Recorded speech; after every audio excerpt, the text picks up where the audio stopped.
اسلامی نظام حکومت میں خواجہ سراؤں کے حقوق کی تاریخ ان لوگوں کے لیے جو کہتے ہیں اسلام میں خواجہ سراؤں کے کیا حقوق ہیں۔ خواجہ سرا اور خلافت عثمانی۔ تاریخ کے پردے اٹھا کر دیکھا جائے تو یہ عثمانی خلافت تھی جس نے باقاعدہ خواجہ سراؤں کو مسلم سماج میں ہمیشہ عزت و احترام دیا، بلکہ ترکوں کی خلافت عثمانیہ میں خواجہ سراؤں کو غیر معمولی عزت ملی۔ سلطان عثمان وہ پہلے ترک بادشاہ تھے جنہوں نے خواجہ سراؤں کو باقاعدہ ریاستی مناصب دیے اور انہیں سب سے مقدس کام سونپا گیا۔ ایک کام اللہ کے گھروں کی خدمت کا تھا۔ غالباً آج بھی بیت اللہ شریف اور مسجد نبوی میں اذان آتے ہی خواجہ سراؤں کی ڈیوٹی ہے کہ عورتوں کو ایک سائڈ کر دیں۔ جب تک سلطنت عثمانیہ قائم رہی مساجد کا انتظام خواجہ سراؤں کے پاس ہی رہا۔ عثمانی خلافت کا مسلم دنیا میں قائدانہ کردار تھا۔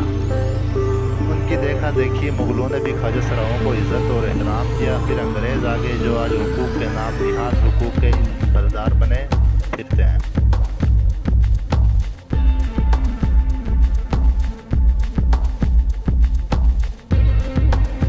انہوں نے خواجہ سراؤں کو ذلت اور ہزیل کی دلدل میں پھینک دیا۔ 1871 میں کرمنل ٹائبر ایکٹ نافذ کیا اور پوری کی پوری خواجہ سرا برادری کو مجرم قبیلہ قرار دیا گیا۔ گلی محلوں میں چلتے پھرتے خواجہ سراؤں کو آپ نے اکثر دیکھا ہوگا، کبھی نفرت سے، کبھی حقارت سے، کبھی آپ کے متقی وجود نے انہیں غلاظت سمجھ کر منہ موڑ لیا ہوگا اور کبھی آپ کی مردانگی نے انہیں زمین کا ایک غیر ضروری بوجھ سمجھ کر لمس کر اڑایا ہوگا۔ لیکن سچ بتائے کہ آپ کی زندگی میں کبھی ایک بار بھی وہ لمحہ آیا جب آپ نے انہیں ایک زندہ انسانی وجود سمجھ کر ان سے بات کی ہو، ان کی دل جوئی کی ہو، ان کا دکھڑا سنا ہو، ان کے مسائل کو سمجھنے کی کوشش کی ہو اور ان کے ساتھ بحث کی ہو اور کھانا کھایا ہو، جیسے دلوں دوست احباب کے ساتھ محفلیں سجاتے ہیں؟